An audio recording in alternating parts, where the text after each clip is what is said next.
It's Faizan Raza presents.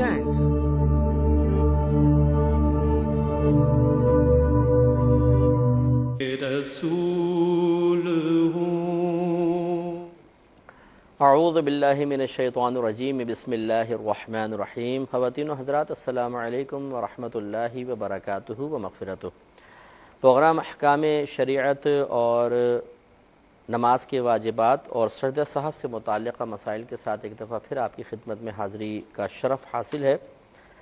میں نے پچھلے پروگرام میں آپ کی خدمت میں عرض کیا تھا کہ نماز کے واجبات میں سے کوئی واجب اگر ترک ہو جاتا ہے تو اس سے نماز میں ایک کمی، ایک کوتاہی، ایک قصور پیدا ہو جاتا ہے۔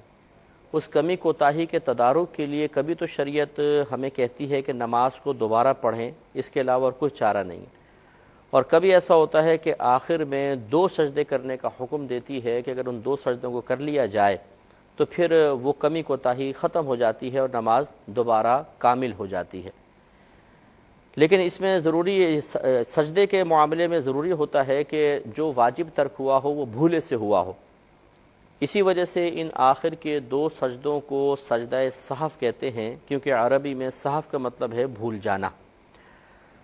معلوم یہ ہوا کہ ہر مسلمان کو یہ معلوم ہونا چاہیے جو عاقل بالغ ہے اور نماز ادا کرتا ہے کہ کون سے واجبات ایسے ہیں جن کے ترک پر سجدہ سہو سے کمی پوری کی جا سکتی ہے، اور کون سے واجبات ایسے ہیں کہ سجدہ سہو بھی وہاں پہ کام نہیں دیتے ہیں، یعنی وہاں پہ سجدہ سہو کا حکم ہی نہیں ہے، نماز واجب العیادہ ہوتی ہے، یعنی اس کو دوبارہ پڑھنا ہی پڑے گا۔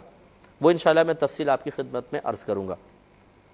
لیکن یاد رکھیے گا کہ اگر کوئی ایسا واجب ہے کہ جس کو بھولے سے چھوڑ دیا جائے تو آخر میں سجدہ سہو سے کمی پوری ہو جاتی ہے، وہ واجب بھی اگر کوئی جان بوجھ کر ترک کر دے تو بھی پھر سجدہ سہو سے کمی پوری نہیں ہوتی، کیونکہ سہو کا مطلب جیسے میں نے آپ کو بتایا کہ بھول جانا، تو بھول جانے کی وجہ سے جو کمی پیدا ہوتی ہے اس کمی کو یہ 2 آخر کے سجدے پورا کرتے ہیں۔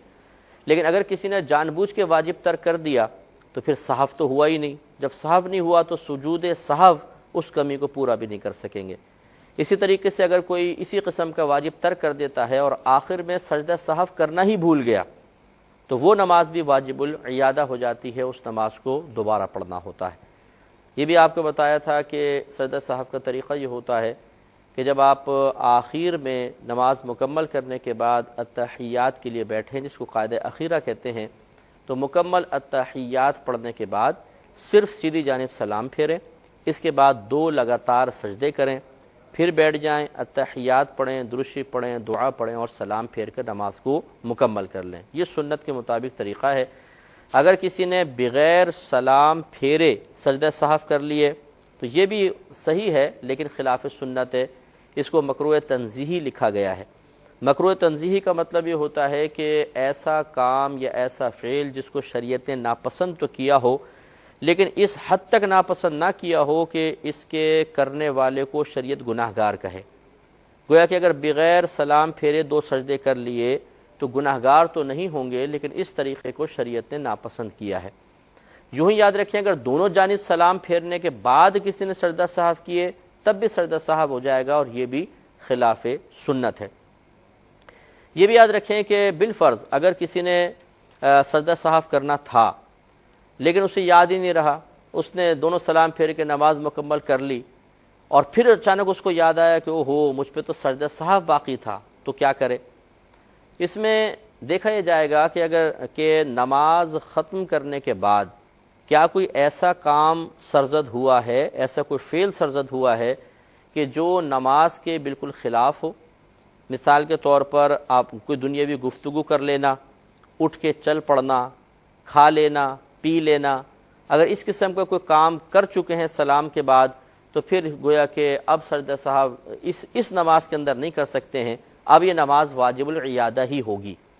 لیکن اگر کسی نے سلام پھیرا اور بالفرض وہ درود شریف وغیرہ پڑھ رہے ہیں، ذکر الہی کر رہے ہیں یا آیت الکرسی جیسے پڑھتے ہیں اور یاد آ گیا، تو یہ کوئی دنیاوی بات نہیں ہے، کھانا نہیں ہے، پینا نہیں ہے، کوئی چلنا پھرنا نہیں ہے، لہٰذا اگر فوراً وہ وہی سیدھی طرف سلام پھیر کر اور 2 سجدے کریں اور دوبارہ سجدہ التحیات وغیرہ پڑھ لیں تو یہ سجدہ سہو کافی ہو سکتے ہیں۔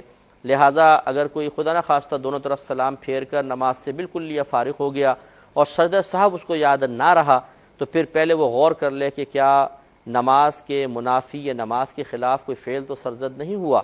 اگر ہوا ہے تو پھر تو نماز دوبارہ ہی پڑھنی ہوگی، اگر نہیں ہوا تو اسی کے ساتھ سجدہ صاحب کر لیں، کافی ہو سکتے ہیں. یہ بھی ایک مسئلہ یاد رکھیں کہ اگر نماز کا وقت انتہائی تنگ ہو تو سجدہ صاحب ساقط ہو جاتا ہے.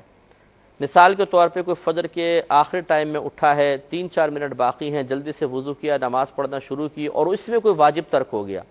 اب آخر میں سجدہ صاحب کرنا ہے، لیکن اس شخص کو یقین ہے کہ اگر میں سجدہ صاحب میں مشغول ہوا تو فجر کا وقت ہی نکل جائے گا، تو پھر اس سے یہ سجدہ صاحب ساقط ہو گئے ہیں. وہ فوراً مطلب یہ کہ آخر میں اتحیات وغیرہ پڑھ کے سلام پھیر دے اور سجدہ صاحب کو چھوڑ دے تو انشاءاللہ اس کی نماز مکمل ہو جائے گی، کیونکہ اس کے ساتھ ایک صحیح عذر آ چکا ہے.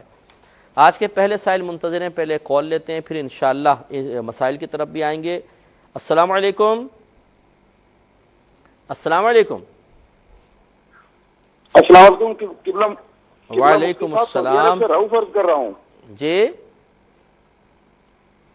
جی میری عرض تھی جناب کہ یہ سعودی عرب میں یہ خطبے کے بعد یہ جو سنت ہوتے ہیں 4 سنت، اس کے لیے ٹائم نہیں دیتے ہیں تو پھر ہم کیا کریں؟ ٹھیک ہے. اور خطبے کے دوران ہم سنت پڑھ سکتے ہیں یا پھر خطبے کے دوران تو جی میں بتا، میرے خیال سے پھر آپ اس پہ روشنی ڈالیں جناب. ٹھیک ہے. اور جی جناب، اور حدیث قدسی اور عام حدیث میں کیا فرق ہے؟ کس میں؟ یہ دونوں جو ہیں سوال میرے، ان کے جوابات بھی عنایت فرمائیں اور ہمارے ہاتھ میں دعا بھی کریں. سیکنڈ کویسچن دوبارہ کیجیے گا. چلیں بہرحال میں عرض کرتا ہوں، بہت تیزی کے ساتھ بھائی نے دوسرا کویسچن کیا، مجھے سمجھ میں نہ آ سکا. ایک مختصر سا بریک لیں گے، ہمیں یقین ہے آپ ہمارا انتظار فرمائیں. میرے ورد لب ہے نبی نبی کے رسول ہوں. بسم اللہ الرحمن الرحیم. آپ کی خدمت میں مسائل عرض کر رہے تھے. ایک مسئلہ اس سے متعلق یہ بھی یاد رکھیے گا کہ اگر ایک نماز میں کئی واجبات ترک ہو جاتے ہیں تو آخر میں 2 سجدے ان تمام واجبات کی کمی کو پورا کرنے کے لیے کافی ہیں. یعنی ایسا نہیں ہے کہ جتنے واجبات ترک ہوئے ہر ترک واجب کے اوپر 2 سجدے کریں، جس طرح تو 8-10 سجدے بن جاتے، لیکن شریعت نے 2 سجدوں کو تمام واجبات کی وجہ سے، تمام واجبات کے ترک کی وجہ سے پیدا ہونے والی کوتاہی کے لیے کافی سمجھا ہے. لہٰذا 2 سجدے ہی سب کے لیے کافی ہوں گے. یہ بھی یاد رکھیے گا کہ اگر کوئی واجب ایسا ترک ہوا ہو جس کا تعلق حقیقتاً نماز سے نہ ہو بلکہ خارج نماز سے ہو، اس پر سجدہ صاحب نہیں ہوتا. مثال کے طور پہ قرآن مجید کو الٹا پڑھنا، خلاف ترتیب پڑھنا، یہ مکروہ ہے، مکروہ تحریمی ہے. یعنی واجب ہے کہ ہم ترتیب سے پڑھیں. اب اگر نماز میں ہم بغیر ترتیب کے الٹا پڑھتے ہیں تو یہ بھی ترک واجب ہوا، لیکن یہ قراءت کے واجبات میں سے ہے، نماز کے واجبات میں سے نہیں ہے. لہٰذا اس کی وجہ سے آخر میں سجدہ صاحب وغیرہ نہیں ہوگا. ایک کالر مزید ہمارے ساتھ ہیں. السلام علیکم. السلام علیکم مفتی صاحب. وعلیکم السلام. مفتی صاحب، میرا پہلا سوال یہ ہے کہ بعض لوگ یہ کہتے ہیں کہ جس جگہ مردے کو نہلایا جائے وہاں مغرب کے بعد بیٹھ کر قرآن پڑھنا چاہیے کیونکہ وہاں 40 دن تک مغرب کے وقت روح آتی ہے. کیا یہ بات درست ہے؟ ٹھیک ہے. دوسرا سوال یہ ہے کہ آپ نے فرمایا تھا کہ جب تک بیٹی کی شادی نہ ہو اس کی کفالت والد کی ذمہ داری ہوتی ہے، تو کیا اس کے صدقات واجبہ ادا کرنا بھی والد صاحب کی ذمہ داری ہوگی؟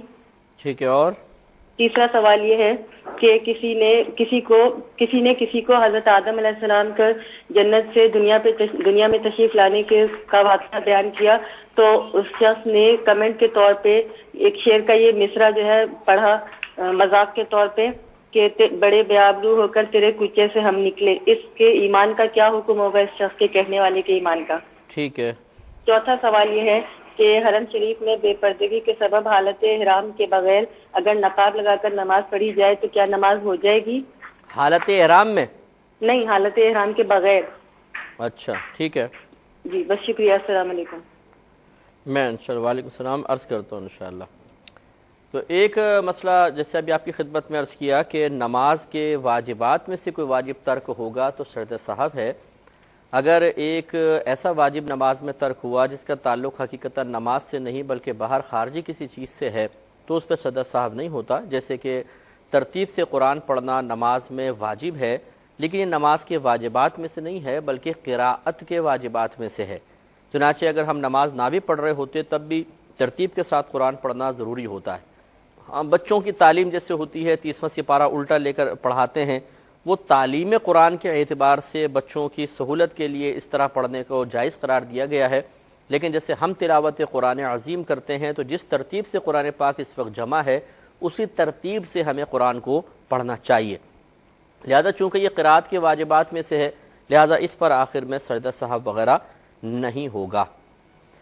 اچھا یہ بھی یاد رکھیے کہ بعض اوقات نماز میں شک پڑ جاتا ہے اور بعض اوقات غلبہ ظن ہوتا ہے. شک کی صورت میں سجدہ سہو ہوگا، غلبہ ظن کی صورت میں نہیں.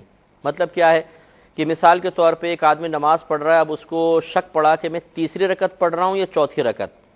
شک کا مطلب یہ ہوتا ہے کہ دل کے اندر جو کیفیت پیدا ہو رہی ہے یس یا نو کی وہ دونوں جانب برابر ہوں، کوئی ایک غالب نہ ہو.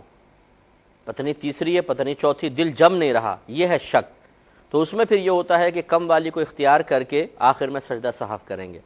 لیکن ایک ہے غلبہ ظن کہ آپ نے غور و تفکر کیا تیسری ہوگی کہ چوتھی، پھر ایک دل گواہی دیتا ہے یعنی زیادہ اس بات پر دل جمع ہوا ہے کہ تیسری رکعت ہوگی. تو اگر غلبہ ظن انسان کو حاصل ہو تو وہ تیسری ہی اس کو شمار کرے اور پھر آخر میں سجدہ سہو نہیں ہوگا. اسی طریقے سے مثال کے طور پہ الحمد شریف پڑھی، اس کے بعد اب شبہ ہے کہ سورت پڑھی ہے کہ نہیں پڑھی. اگر شک ہے تو آخر میں سجدہ سہو کر سکتا ہے، یعنی رکوع میں چلے گئے، اب شک پڑ رہا ہے کہ میں نے سورت پڑھی تھی کہ نہیں پڑھی تھی. اگر دونوں جانب برابر ہیں یس یا نو والی تو آخر میں سجدہ سہو کرے گا. اور اگر غالب گمان اس میں ہے کہ میں نے پڑھی تھی تو سجدہ سہو نہیں. اور اگر غالب گمان اس میں ہے کہ نہیں پڑھی تھی تو پھر سجدہ سہو کے ترک واجب ہو گیا. ایک کالر ہمارے ساتھ ہیں. السلام علیکم. السلام علیکم. وعلیکم السلام. جی حضرت. السلام علیکم مفتی صاحب. جی وعلیکم السلام. سر میں نسیم نام ہے میرا اور گریز سے بات کر رہا ہوں. جی ارشاد فرمائیے. تو سر میں نے ایک مسئلہ چھوٹا سا پوچھنا ہے کہ یہ میں ایک ادنا کلاس کا مسلمان ہوں آپ کی دعا سے. تو بات یہ ہے کہ اگر ایک آدمی ہر شعبے میں اسلام کے نظریے کے مطابق پاس ہو جاتا ہے آخرت کے دن، تو اگر اس نے داڑھی نہیں رکھی ہوئی یا چھوٹی تھوڑی داڑھی اس نے رکھی ہوئی تو کیا اس وجہ سے وہ جنت میں چلا جائے گا؟ صرف ایک داڑھی کی وجہ سے. یعنی اور کوئی کام نہ کرے، داڑھی پوری کی ہوئی ہے اس نے تو چلا جائے گا، یہ پوچھنا چاہ رہے؟ نہیں سر، باقی وہ یعنی اسلام کے مطابق سارے کام کرے اور صرف اس نے ایک داڑھی نہ رکھی ہو، یا اگر رکھی ہے تو چھوٹی اس کی داڑھی ہو، تو باقی ہر پرچے میں وہ پاس ہو جائے قیامت کے دن، تو کیا داڑھی نہ رکھنے کی وجہ سے وہ جنت میں چلا جائے گا؟ ٹھیک ہے میں بتاتا ہوں. اور کوئی کویشچن؟ بس سر یہی ہے. چلے میں بتاتا ہوں انشاءاللہ، بالکل آپ سنتے رہیے گا. تو اب یاد رکھیں کہ بہت سارے واجبات ہیں جن کے ترک پر آخر میں سجدہ سہو ہوتا ہے، اور میرا خیال یہ ہے کہ میں یہیں پر اکتفا کرتا ہوں. نیکسٹ پروگرام میں انشاءاللہ پھر میں آپ کو بتاتا رہوں گا کہ یہ چیز واجب ہے اور اس کے ترک پر سجدہ سہو ہوگا یا اس واجب کے ترک پر سجدہ سہو نہیں ہوتا بلکہ نماز ہی واجب العیادہ ہوتی ہے. تو انشاءاللہ نیکسٹ پروگرام میں آپ ضرور ملاحظہ فرمائیے گا. یہاں سے شروع کریں گے. جوابات کی طرف آتے ہیں. یہ بھائی نے سعودی عرب سے کال کی ہے کہ بعض اوقات ہم دیر سے پہنچتے ہیں اور خطبہ شروع ہو چکا ہوتا ہے، تو کیا اگر ہم نے جو خطبے سے پہلے کی یعنی جو جمعے کی سنتیں ہیں جو قبلیہ کہلاتی ہیں پہلے والی وہ نہیں پڑھی ہیں، تو کیا ہم دوران خطبہ وہ پڑھ سکتے ہیں؟ کیونکہ ان کے کہنے کے مطابق بعض اوقات بعد میں پھر موقع ہی نہیں ملتا ہے، فوراً پھر جماعت کھڑی ہو جاتی ہے، تو کیا کریں؟ دیکھیں نبی کریم صلی اللہ علیہ وسلم کے فرمان عالی شان کے مطابق جب امام اپنے حجرے سے نکل کر ممبر کی طرف چلنے لگے اس وقت سے ہی ہر قسم کا سلام کلام وغیرہ منع ہو جاتا ہے، اور خصوصاً جب وہ خطبے کے لیے کھڑے ہو جائیں تو پھر نبی کریم صلی اللہ علیہ وسلم نے خاموشی کے ساتھ اس کو سننے کا حکم ارشاد فرمایا ہے. لہذا اگر پہلے کی سنتیں نکل چکی ہیں تو دوران خطبہ ادا نہیں کریں گے بلکہ خطبہ سنیں، پھر آپ جمعے کی نماز ادا فرمائیں یعنی فرض ادا کر لیں، اس کے بعد پھر یہ پہلے والی سنتیں پڑھ لیجئے. تو انشاءاللہ ان کا ثواب تھوڑا کم تو ہو جاتا ہے لیکن یہ سنتیں ہو جائیں گی. کالر ہمارے ساتھ ہیں. السلام علیکم. السلام علیکم. جی وعلیکم السلام. مفتی صاحب میں دبئی سے بات کروں, علی نواز. جی فرمائیے. جی مفتی صاحب میرا سوال یہ ہے کہ میرا بھائی ادھر دبئی میں رہتا ہے تو اس کا نکاح ہم نے بذریعہ ٹیلی فون پاکستان میں پڑھایا تھا. اچھا کیسے؟ جی بذریعہ ٹیلی فون. مطلب کیسے؟ لڑکا ادھر تھا لڑکی ادھر تھے, فون پہ ایجاب و قبول ہو گیا؟ لڑکا دبئی میں تھا, لڑکی پاکستان میں. لڑکی کا والد بھی میرے بھائی کے پاس تھا ادھر دبئی میں. ٹھیک ہے, تو پلیز اس کے بارے میں نے کنفرم کرنا تھا. یہ نکاح ٹھیک ہے, ہو گیا؟ ٹھیک ہے میں بتاتا ہوں. اور کوئی کوشچن آپ کا؟ بہت شکریہ, دعا میں یاد رکھیے گا. جی ضرور میں بتاتا ہوں. ایک مختصر سا بریک لیں گے, ہمیں یقین ہے آپ ہمارا انتظار فرمائیں گے. میرے ورد لب ہے نبی نبی, میرا دل مقام حبیب ہے, میں مریض عشق میرے ورد لب ہے نبی نبی, میرا دل مقام حبیب ہے, میں مریض عشق رسول ہوں. بسم اللہ الرحمن الرحیم. پہلے کال لیتے ہیں پھر انشاءاللہ جوابات کی طرف آئیں گے. السلام علیکم. وعلیکم السلام مفتی صاحب. جی حضرت. خیریت؟ اللہ کا بڑا کرم. جی میرا سوال یہ تھا کہ میں قطار سے بات کر رہا ہوں. میرا نام محمد شہباز خان قادری ہے. جی جی فرمائیے. جی میرا سوال یہ تھا کہ نماز سے پہلے جب تکبیر جب پڑھتے ہیں, جب کچھ آدمی بیٹھے ہوتے ہیں, جب کچھ آدمی کھڑے ہو جاتے ہیں, یہ مسئلہ کیا ہے؟ یعنی کہ بیٹھنا درست ہے یا ٹھہرنا درست ہے جب تکبیر دیتے ہیں؟ ٹھیک ہے. اور ایک سوال یہ تھا کہ مجھے تقریباً میں آپ سے کچھ پوچھنا چاہ رہا ہوں. میرا سوال یہ تھا کہ مجھے تقریباً میں 5-6 سال کا تھا جب سے مجھے آستما ہے. اس کا کوئی اگر علاج ہو یا اگر کوئی کیا ہے آپ کو؟ کچھ آستما ہے. آستما. اچھا ٹھیک ہے میں انشاءاللہ عرض کرتا ہوں. تو ایک کویشچن یہ پوچھا گیا تھا کہ حدیث قدسی اور عام حدیث میں کیا فرق ہوتا ہے. دیکھیں عام حدیث جو ہے وہ تو نبی کریم صلی اللہ علیہ وسلم کے ہی الفاظ ہوتے ہیں, آپ ہی کے معانی ہوتے ہیں, آپ اس کو ذکر فرماتے ہیں, وہ حدیث کہلاتی ہے. اور حدیث قدسی ہوتی ہے کہ مفہوم اللہ تعالیٰ کی طرف سے ہوتا ہے, الفاظ نبی کریم صلی اللہ علیہ وسلم کے ہوتے ہیں تو اس کو حدیث قدسی کہہ دیتے ہیں. اور اگر مفہوم بھی اللہ تعالیٰ کی طرف سے ہو اور ان مفہوم کی ادائیگی کے لیے الفاظ کا تعین بھی اللہ کی طرف سے کر دیا گیا ہو, اس میں اپنے پاس سے الفاظ کو شامل نہ کر سکے تو پھر وہ قرآن بنتا ہے. اسی لیے وحی دو طرح کی کہلاتی ہے, ایک وحی مطلوب کہلاتی ہے, ایک وحی غیر مطلوب کہلاتی ہے.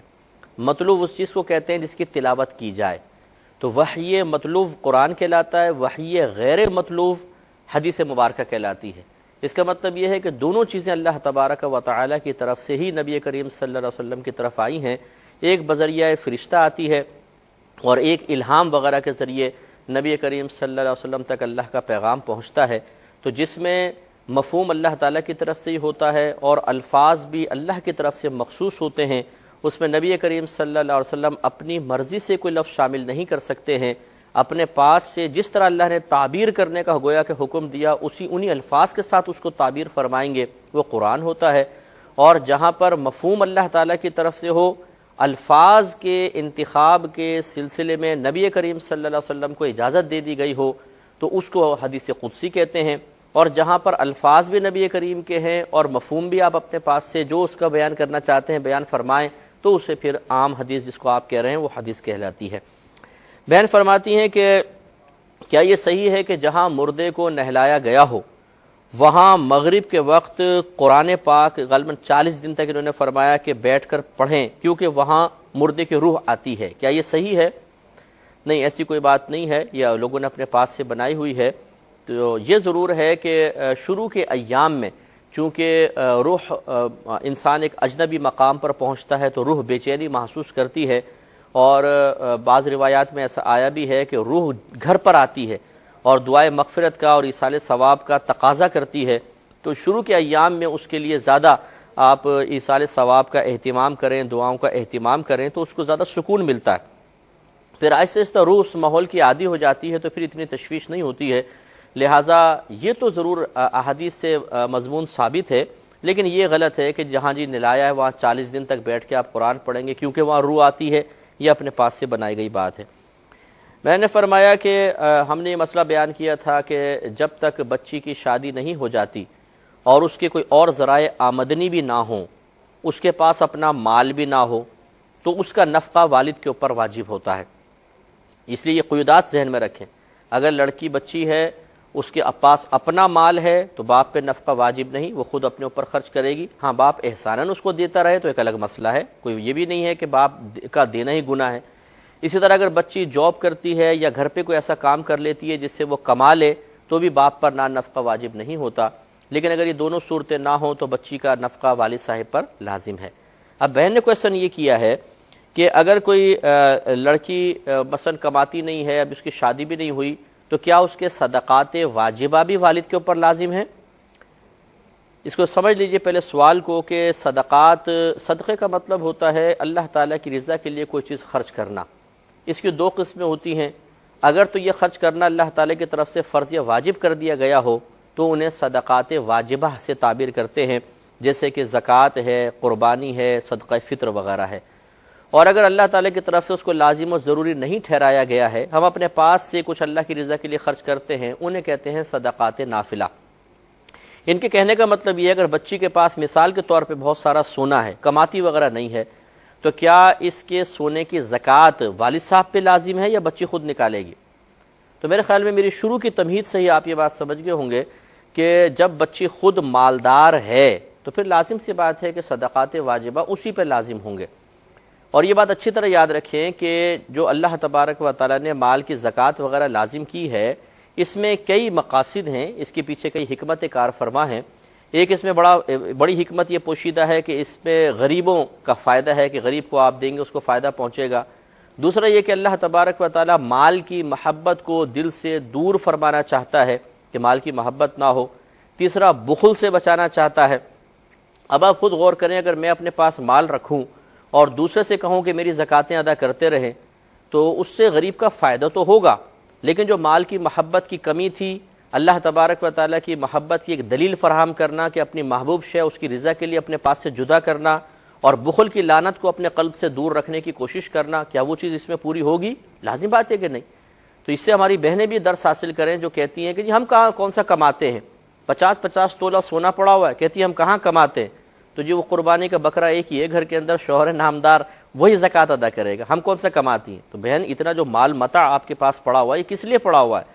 آپ اس میں سے زکوٰۃ ادا کریں گی تاکہ آپ کے دل سے مال کی محبت نکلے، بخل دور ہو اور آپ کے مال سے براہ راست غریب فائدہ حاصل کریں۔ اگر یہ تینوں چیزیں آپ نے فوت کر دی تو اس کا مطلب یہ ہے کہ آپ نے حکمت شرع کو پامال کر دیا، اس کو فوت کر دیا۔ تو لہٰذا اگر جوان بچی ہے، اس کے پاس زیور وغیرہ ہے، تو زکوٰۃ اس بچی کے اوپر لازم ہے۔ ہاں یہ الگ بات ہے کہ اگر بچی کی اجازت سے والد صاحب زکوٰۃ ادا کرتے ہیں تو ادا ہو جائے گی، لیکن افضل اور اولیٰ یہ ہے کہ انہیں خود اپنی زکوٰۃ ادا کرنی چاہیے۔ یہ بہن کہتی ہیں کہ کسی نے حضرت آدم علیہ السلام کا واقعہ بیان کرتے ہوئے کہ آپ کو جنت سے دنیا میں بھیجا گیا، مذاقاً یہ اس طرح کا مصرع پڑھ دیا کہ بڑے بے آبرو ہو کر تیرے کوچے سے ہم نکلے، تو یہ اس کا کیا شرعی حکم ہوگا؟ دیکھیں یہ کوئی بیچارہ بہت بڑا جاہل آدمی ہے جس نے ایسا کہا، میں معذرت چاہتا ہوں اگر وہ جاہل سن رہا ہو تو برا نہ مانے، کہ آدم علیہ السلام نے جو بھی گندم وغیرہ کھایا جس کی وجہ سے آپ جنت سے دنیا میں تشریف لائے، ہم کویسچن کرتے ہیں یہ بتائیے کہ پہلے سے ہی اللہ تعالیٰ کا ارادہ ازلی یہ تھا یا نہیں کہ آدم علیہ السلام دنیا میں تشریف لائیں گے؟ تو یقینی سی بات ہے، اس کا اعتراف کیا جائے گا کہ یقیناً اللہ کا ارادہ پہلے ہی تھا۔ تو یاد رکھیں کہ اللہ کے ارادے کے خلاف تو کوئی بھی نہیں کر سکتا۔ یہ آدم علیہ السلام کا گناہ نہیں تھا، یا آدم علیہ السلام نے اللہ کی نافرمانی نہیں کی تھی، بلکہ یہ ایک اجتہادی خطا تھی۔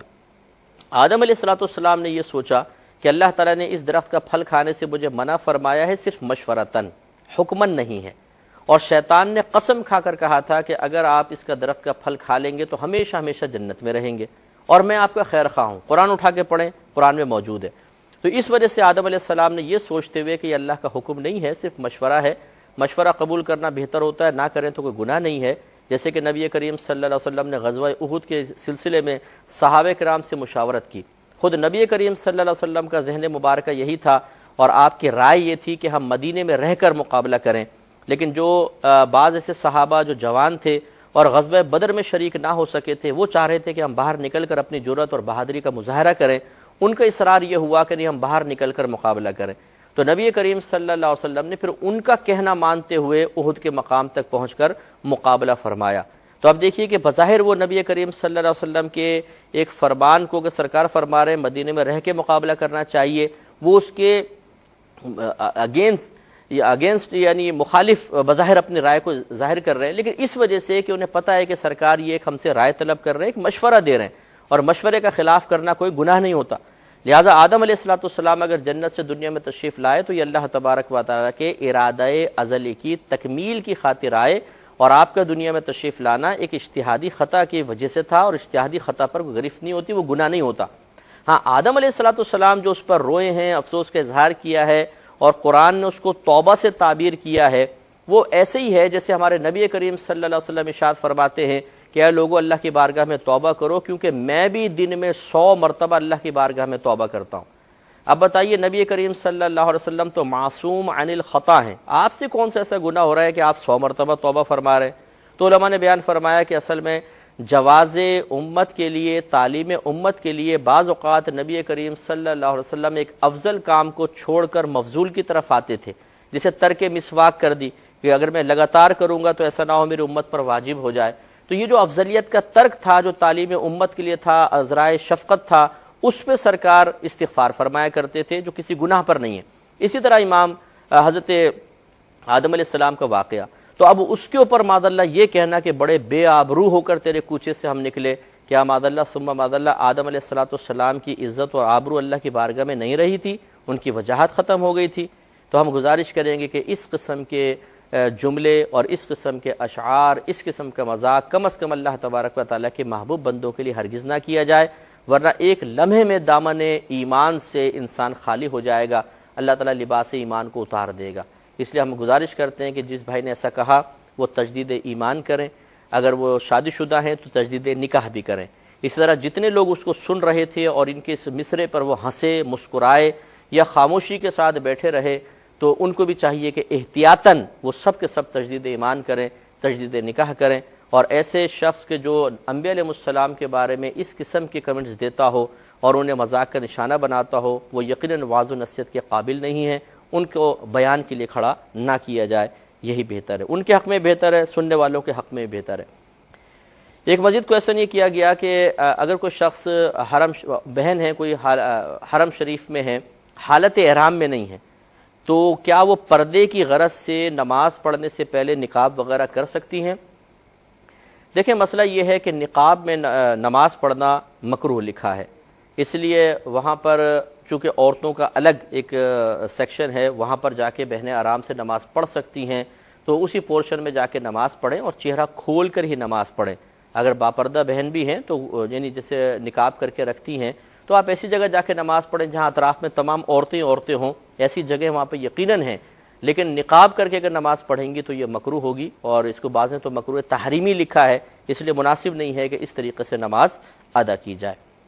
ایک یہ آف ایئر کویشچن آیا تھا، یہ کسی نے پوچھا ہے کہ یہ کون مہندی جو آج کل چل رہی ہے جس میں کیمیکل ایسڈ وغیرہ بھی ہوتا ہے، کہ وہ کہتے ہیں کہ یہ اگر لگائیں تو سنا ہے کہ اس کی ایک تہ سی بن جاتی ہے، اور جب اس کی تہ بن جاتی ہے تو کیا وضو ہوتا ہے کہ نہیں ہوتا، اور اگر وضو نہیں ہوتا تو اسی پہ اگر کسی نے وضو کر کے نمازیں ادا کی ہیں تو نمازوں کا کیا معاملہ ہوگا۔ یہ بھی کہا گیا، جس نے سائل نے سوال کیا ہے، کہ یہ شروع میں پتہ نہیں چلتا ہے، لیکن 2-3 دن بعد پھر اس کی کوئی پرت سی اترتی ہے جس سے لگتا ایسا ہے کہ اس کون مہندی کی ایک تہ سی جم گئی تھی، ہاتھ دھلنے کے باوجود وہ تہ باقی تھی، 2-3 دن بعد وہ تہ اتری ہے۔ اس کا مطلب ہے کہ جب وہ تہ جم گئی ہے تو وضو کا پانی کھال تک نہیں پہنچا، اور جب وضو کا پانی کھال تک نہیں پہنچا تو وضو نہ ہوا، اور جب وضو نہیں ہوا تو نمازیں نہیں ہوئیں۔ تو کیا جو بہنیں کون مہندی استعمال کرتی رہی ہیں وہ اپنی نمازوں کو دہرائیں، چاہے وہ 20 سال کی ہوں، 25 سال کی نمازیں ہوں، بہت سے بچپن سے لگاتے آ رہے ہیں، کون مہندی تو بہت عرصے سے چل رہی ہیں، تو کیا تمام نمازوں کو لوٹایا جائے گا؟ دیکھیں مسئلہ یہ ہے کہ جب یہ کویسچن ہم سے کیا گیا تھا، یہاں پر بھی آیا اور اس سے پہلے بھی بہت سے بہنوں نے کویسچن کیا، تو اس پر بہت غور و تفکر کیا گیا کہ کیا واقعی کون مہندی کی کوئی ایسی تہ جم جاتی ہے کہ جو پہلے ظاہر نہیں ہوتی لیکن 2-3 دن بعد ظاہر ہوتی ہے، اس کو کھاڑا جائے تو اکھڑتی ہے، اور پھر اس کے اوپر وضو کا پانی کا مسئلہ غور و طلب ہوا۔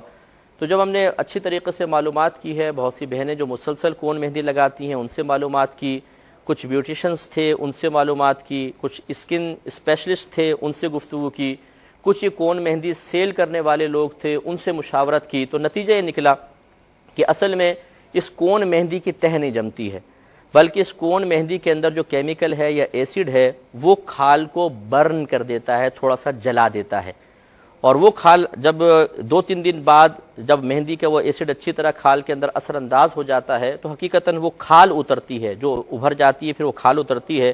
یہی وجہ ہے کہ چاروں طرف سے یعنی جہاں جہاں مہندی لگائی ہے یہ اس طرح کے نہیں اکھڑتی ہے مہندی، بلکہ بعض مخصوص جگہ سے اکھڑتی ہے، یعنی جہاں زیادہ وہ ایسڈ اثر کرتا ہے وہاں کی کھال جل جاتی ہے اور وہ کھال اترتی ہے۔ کیونکہ اگر یہ مہندی کا ہوتا جرم وغیرہ ہوتا تو اس کو اگر آپ یوں رگڑیں، جیسے آپ تازہ مہندی لگائیں پھر وہ سوکھ جائے اس کو رگڑیں تو ذرات زمین پر گرتے ہوئے نظر آئیں گے، یا کاغذ رکھ دیں تو اس پہ ذرات نظر آئیں گے، جبکہ یہ جو 2-3 دن بعد پرت اتر رہی ہے اس کو اگر آپ ہاتھ اس طرح کریں تو یہ کوئی ذرات وغیرہ نظر نہیں آتے، بلکہ باقاعدہ پرت کی شکل میں اترتی ہے، اور وہ حقیقتاً مہندی کا پیس نہیں ہوتا بلکہ کھال ہوتی ہے۔ اور یہ بات عقلاً سمجھ میں بھی آتی ہے، اس لیے کہ جب بہنیں مہندی لگاتی ہیں تو ان کو چونکہ آٹا بھی گوندنا ہوتا ہے، کھانا وغیرہ بنانا ہوتا ہے اور بہت سارے کام کرنے ہوتے ہیں، تو یہ اپنے ہاتھ اچھی طریقے سے صابن سے دھوتی ہیں، پھر واش روم وغیرہ سے آ کے بھی صابن یوز ہوتا ہے، کپڑے وغیرہ بھی دھوتی ہیں، اتنے سارے مطلب میل کاٹنے والے اور مختلف چیزوں کو جو ہاتھ پہ چپک جاتی ہیں انہیں چھڑانے والی چیزیں استعمال کرنے کے باوجود آخر اس کون مہندی کے اندر کون سے ایسا میٹیریل یوز کر لیا گیا کہ وہ اتنا چپک جائے کہ وہ ہٹے ہی نہیں۔ آپ ایلفی لگا لیں اور یہ گلو وغیرہ جو کام کرنے والے یہ لگا لیں اور صابن سے دھو کر دیکھیں تھوڑی دیر میں ہٹ جاتا ہے، تو پھر یہ کیسے نہیں ہٹے گی مہندی؟ اگر اس کو لگانے کے بعد صابن وغیرہ یوز کیا جائے تو یقینی سی بات ہے کہ صابن اس کو ہٹا دے گا، اور پھر اتنی کثرت کے ساتھ یوز کیا جائے اس کے باوجود یہ نہ ہٹے، یہ سمجھ میں آنے والی بات نہیں ہے۔ اور اسی طریقے سے یہ فوراً نہیں ہٹتی بلکہ 2-3 دن بعد کہیں جا کے یہ اکھڑنا شروع ہوتی ہے، جس سے معلوم ہوتا ہے کہ یہ مہندی کی تہ نہیں ہے بلکہ یہ کھال ہی ہے، کیونکہ اگر یہ مہندی کی تہ ہوتی تو پھر یہ پہلے دن سے اکھڑنا شروع ہو جاتی۔ تو یہ تمام جو گفتگو کا ہم نے معلومات کی ہیں خلاصہ ہے، اس سے نتیجہ یہ نکلتا ہے، جو ہمارے سامنے تحقیق آئی ہے وہ یہی ہے، یعنی جو میں رزلٹ نکال پایا ہوں، جو ہم نے ایک نتیجہ اخذ کیا ہے وہ یہی ہے کہ اس کی کوئی تہ نہیں جمتی ہے، یہ کھال کو اصل میں جلا دیتی ہے جو کھال بعد میں اکھڑتی ہے۔ لہذا جب صورتحال یہ ہے کہ اس کی تہ بنتی ہی نہیں ہے تو وضو بھی ہو جائے گا، غسل بھی ہو جائے گا، اور کوئی نماز لوٹانے کی حاجت نہیں ہے۔ یہی مسئلہ ہمارے سامنے آیا جو میں نے آپ کی خدمت میں عرض کر دیا۔ ایک بھائی نے کویسچن کیا کہ نماز جب اقامت پڑھی جاتی ہے تو بعض اوقات لوگ بہت سے شروع میں کھڑے ہو جاتے ہیں، بہت سے ایسے ہیں جو حی علی الصلاۃ اور حی علی الفلاح پر کھڑے ہوتے ہیں، تو کیا شرعی حکم ہوگا، کس وقت کھڑے ہوں؟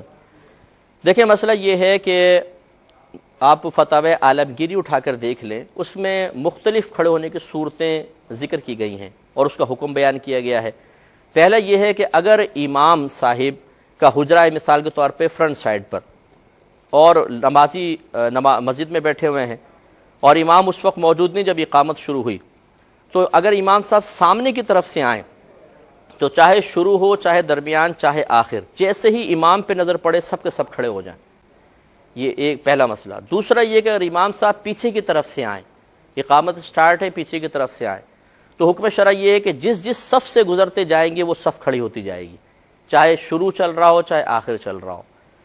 تیسری صورت یہ ہے کہ امام صاحب باقاعدہ آگے بیٹھے ہیں اور اب کوئی اقامت پڑھ رہا ہے۔ پہلی دو صورتیں کہ امام موجود نہیں ہیں، سامنے سے آئے یا پیچھے سے آئے۔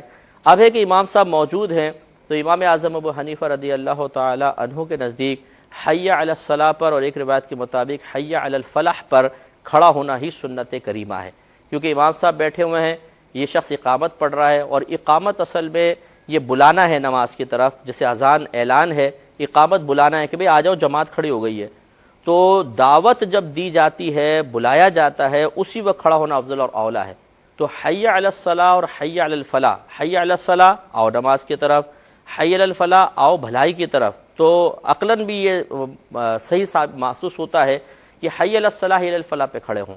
اور یہ جو دو روایتیں آئیں کہ حی علی الصلاح پہ کھڑے ہوں، ایک روایت میں حی علی الفلاح پہ کھڑے ہوں، اس میں تطبیق فقہا نے یہ کی ہے کہ حی علی الصلاح پہ کھڑے ہونا شروع کریں اور حی علی الفلاح تک مکمل طور پہ کھڑے ہو جائیں۔ لیکن اگر کوئی شخص امام کی موجودگی کے باوجود اللہ اکبر یعنی ابتدا پر ہی کھڑا ہو جائے، تب بھی کوئی یہ نہیں ہے کہ اس کو جھگڑے کا سبب بنایا جائے کہ آپ پہلے کیوں کھڑے ہو گئے، بعد میں کیوں نہیں کھڑے ہوئے۔ یہ صرف سنت مبارکہ ہے کہ حی علی الصلاح حی علی الفلاح پہ کھڑے ہوں۔ اگر کوئی پہلے کھڑا ہو گیا، امام صاحب موجود ہیں، تو زیادہ سے زیادہ یہ کہا جا سکتا ہے کہ ترک سنت ہوا۔ اور اس طرح کے مستحبات یا سنن کے معاملے میں آپس میں جھگڑا پیدا کرنا، فساد پیدا کرنا، یہ قطعاً غیر مناسب ہے۔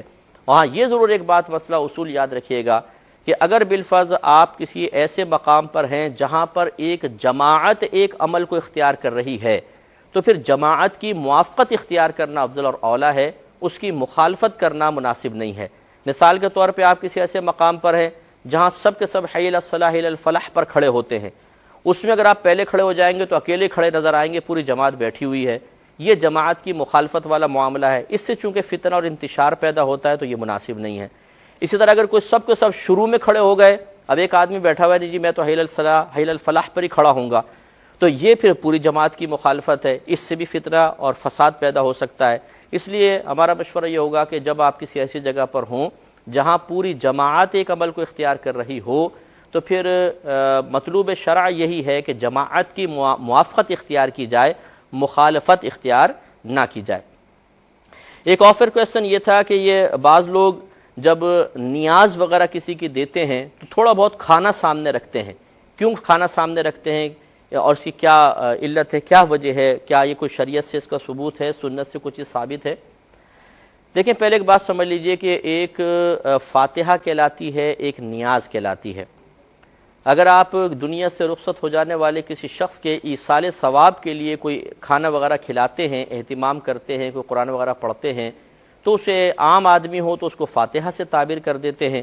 اگر کسی اللہ کے نیک بندے، اللہ کے ولی یا کسی نبی کے ایصال ثواب کے لیے آپ کھانا وغیرہ کھلانے کا اہتمام کر رہے ہیں تو اس کو ادباً نیاز کہہ دیتے ہیں۔ پہلی یہ بات یاد رکھیے گا۔ دوسری بات یہ ہے کہ نیاز اصل میں ایصال ثواب کی ایک صورت ہے کہ کھانا انسان بناتا ہے اللہ تبارک و تعالیٰ کی رضا کے لیے، اور یہی نیت ہونی چاہیے۔ کسی مخلوق کے لیے کھانا نہیں بنے گا، مخلوق کی رضا کے لیے کھانا نہیں کھلائیں گے۔ کھانا کھلانا ایک نیک کام ہے اور ہر نیک کام صرف اللہ تبارک و تعالیٰ کی رضا کے لیے ہوگا، یہ ذہن میں رکھیں۔ اب مسئلہ یہ ہے کہ مثال کے طور پہ آپ نے کھانا بنایا اور آپ اس کو سامنے رکھ کے تھوڑا بہت قرآن پڑھتے ہیں اور پھر یہ کہتے ہیں چلو جی یہ کھا لیں اس میں برکت ہوگی، یہ عمل کیسا ہے؟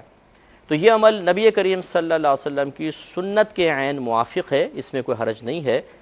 اگرچہ نبی کریم صلی اللہ علیہ وسلم نے کوئی نیاز وغیرہ کا اس طرح اہتمام نہیں کیا جیسے یہ ہے، لیکن اس عمل کو سرکار کے عمل سے نسبت ہے، وہ اس طریقے سے کہ آپ یہ صحیح احادیث اٹھا کے دیکھیں کہ جہاں نبی کریم صلی اللہ علیہ وسلم کھانا بڑھانے کا کوئی معجزہ ظاہر فرماتے ہیں، وہاں پہ اکثر ایسا ہی ہوا ہے کہ نبی کریم صلی اللہ علیہ وسلم نے کھانے کو سامنے رکھا اور صحابہ کہتے ہیں کہ پھر اللہ نے جو چاہا نبی کریم صلی اللہ علیہ وسلم نے اس کو پڑھا اور پھر فرمایا اس کھانے کو کھاؤ۔ جیسے کہ غزوہ خندق میں حضرت جابر رضی اللہ تعالیٰ عنہ نے سرکار کی دعوت کی تو جو کھانا تھا وہ 3-4 آدمیوں کا کھانا تھا، اور وہاں صحابہ تقریباً 1400 کے قریب صحابہ کرام تھے۔ نبی کریم صلی اللہ علیہ وسلم نے ان سب کو بلایا، کھانا سامنے کھانا موجود تھا، سرکار صلی اللہ علیہ وسلم نے جو چاہا اللہ کے حکم سے پڑھا اور اپنے لعاب دہن اقدس بھی آٹے میں ڈالا اور کھانے میں ڈالا اور اس میں اللہ نے برکت عطا فرمائی۔ اسی طریقے سے کئی دفعہ ثابت ہے کہ تھوڑا سا روٹی کے ٹکڑے تھے اس پہ گھی ڈالا گیا، جیسے ابو طلحہ رضی اللہ تعالیٰ عنہ نے سرکار کی دعوت فرمائی تو نبی کریم صلی اللہ علیہ وسلم نے کھانا سامنے رکھا، پھر جو اللہ نے چاہا پڑھا اور فرمایا کھاؤ، تو کثیر صحابہ کرام کو وہ کھانا پورا ہو گیا۔ تو معلوم یہ ہوا کہ نبی کریم نے کھانا سامنے رکھ کر اس پہ کچھ نہ کچھ کلمات پڑھے ہیں جو یقیناً پاکیزہ کلمات ہوں گے، اور پھر جب لوگوں نے کھایا تو وہ بہت ہی بابرکت کھانا ہوا، کثیر کو پورا ہوا۔ تو اسی برکت کے حصول کے قصد و ارادے سے اگر کوئی مسلمان اپنے سامنے کھانا رکھ کر اور کچھ آیات وغیرہ پڑھتا ہے اور قصد و ارادہ فقط یہ ہو کہ میں اپنے اللہ کے لیے پڑھ رہا ہوں، اللہ کو ہی راضی کرنا مقصود ہے، اللہ کے لیے ہی کھلا رہا ہوں۔ ہاں اللہ تبارک و تعالیٰ میرے اس عمل کے بدلے میں جو کچھ مجھے ثواب وغیرہ عطا فرمائے میں اسے دوسرے کو ایصال کر دوں، جیسے کہ صحیح حدیثوں سے ثابت ہے، تو بس یہ کوئی اس میں کوئی حرج نہیں ہے۔ تو لہٰذا معلوم ہوا کہ یہ عمل بھی بالکل جائز ہے، ایسا آپ کر سکتے ہیں، اس میں شرعاً کوئی حرج نہیں ہے۔ ایک یہ بھائی نے کویسچن کیا تھا کہ بہت سے لوگ ہوتے ہیں سگریٹ پیتے ہیں، پان کھاتے ہیں، تو کیا سگریٹ پینا، پان کھانا یہ شرعاً جائز ہے کہ نہیں ہے؟ میں نے پچھلے پروگرام میں بھی 2-3 پروگرام پہلے بھی یہ کویسچن آیا تھا اور میں نے اس کا جواب دیا تھا کہ سگریٹ جو ہے اگر اتنی کثرت کے ساتھ پی جائے کہ باعث ضرر ہو تو یہ حرام ہے۔ اگر سگریٹ شوقیہ پی جائے، صرف شوق ہے، تفریحاً پی رہے ہیں، تو پھر یہ پھر بھی مکروہ ہے، مکروہ تحریمی ہوگی، کیونکہ بہرحال اس میں پیسے کا ضیاع بھی ہے اور صحت کا نقصان بھی ہے۔ اور اگر کبھی کبھار پی ہے اور بلکہ کسی دوا کے طور پر یا ٹینشن وغیرہ دور کرنے کے لیے بطور علاج پی ہے، تو پھر یہ جائز اور مباح بھی ہو سکتی ہے۔ لہذا احکام مختلف ہوتے رہتے ہیں۔ انشاءاللہ اس مسئلے کو یاد رہا تو نیکسٹ پروگرام میں پھر میں ڈسکس کر لوں گا۔ اب وقت چونکہ بڑا کم ہے تو میں اجازت طلب کروں گا۔ اسکرین پر ہمارا ای میل ایڈریس آپ کو نظر آ رہا ہوگا۔ اگر آپ کے کوئی بہت ہی ارجنٹ مسائل ہیں، مشکل مسائل ہیں، کال نہیں ملتی ہے، آپ ہم سے رابطہ براہ راست نہیں کر پاتے ہیں، تو آپ پورے اعتماد کے ساتھ اس پر میل کر سکتے ہیں، میں کوشش کروں گا کہ آپ کو جواب دوں۔ اب اپنے میزبان کو، ہماری کیو ٹی وی کی پوری ٹیم کو اجازت مرحمت فرمائیں۔ آپ ہمارے لیے دعا کیجئے، ہم آپ کے لیے دعا گو ہیں کہ اللہ تبارک و تعالی آپ کو درازی عمر بالخیر عطا فرمائے اور نبی کریم صلی اللہ علیہ وسلم کی وہ محبت عطا فرمائے جو محبت اطاعت رسول صلی اللہ علیہ وسلم کی طرف مائل کر دے۔ آمین۔ وآخر دعوانا ان الحمدللہ رب العالمین۔ میرے ورد لب ہے